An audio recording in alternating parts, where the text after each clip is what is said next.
प्रभु यीशु मसीह के मधुर और मीठे नाम में आज दिनांक 25 मार्च दिन मंगलवार को आप सब श्रोताओं का हम स्वागत करते हैं। आज के दिन के लिए जो वचन है वो लिया गया है गलतियों की पुस्तक उसका 3 अध्याय उसका 5 पद। सो जो तुम्हें आत्मा दान करता है और तुम में सामर्थ्य के काम करता है वह क्या व्यवस्था के कामों से या विश्वास के सुसमाचार से ऐसा करता है? प्रियो, आज के विषय में हम विश्वास के महत्व को देखेंगे। T.L. ऑसबोर्न जो परमेश्वर के एक बहुत महान सेवक रहे, उन्हें परमेश्वर की तरफ से चंगाई करने की सामर्थ्य मिली थी। उन्होंने बहुत बड़ी बात कही। उन्होंने ये कहा था कि हम कई बार अपनी बीमारियों के बारे में बात करते हैं कि हमारी बीमारियां ये हैं और ये बीमारी इतनी बड़ी है, लेकिन हम परमेश्वर को मानते हुए ये नहीं कह पाते कि हमारा विश्वास ये है और हमारा विश्वास इस बीमारी से बड़ा है। कहने का तात्पर्य यह है प्रियो कि हम कई बार विश्वास के महत्व को अपने जीवन में समझ नहीं पाते।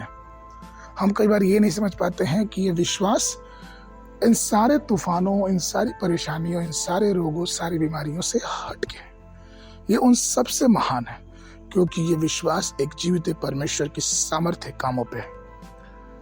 उदाहरण के लिए, अगर हमारे पेट में दर्द है, तकलीफ है, तो हम उस दर्द के बारे में सोचते हैं, लेकिन हम ये सोचना भूल जाते हैं कि परमेश्वर की प्रतिज्ञाएं जो हमारे लिए हैं, क्योंकि यशायाह 53 उसका 5 पद कहता है कि उसके कोड़े खाने से हम चंगे हुए। अर्थात जब ये वचन कहता है कि उसके कोड़े खाने से हम चंगे हुए, तो हम इस वचन को पढ़ के, इस वचन के द्वारा विश्वास की महत्वता को हम कितना समझते हैं। क्या हमने इस वचन को विश्वास से ग्रहण किया? और जब ऐसा होता है तो हम परमेश्वर की सामर्थ्य को अपने जीवन में देखने पाते हैं।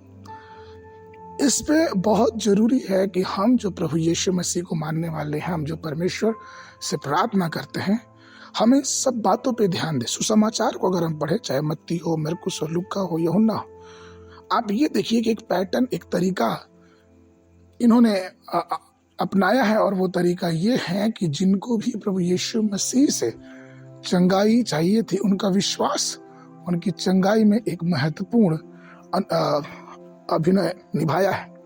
क्योंकि विश्वास का महत्व तो ये होता है कि वो हमारी परिस्थितियों को बदलता है। इसलिए प्रभु में प्रिय लोगों, विश्वास की दृढ़ता में आगे बढ़े।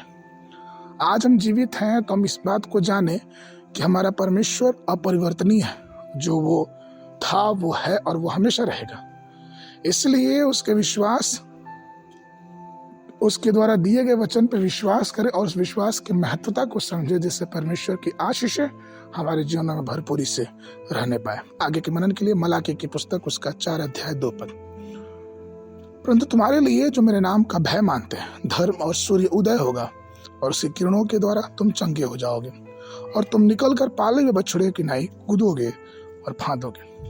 बाइबल अध्ययन के लिए सुबह के समय यहोशू की पुस्तक उसका 19, 20 और 21 अध्याय, संध्या के समय लूका उसका 2 अध्याय 25 पद से लेके 52 पद तक।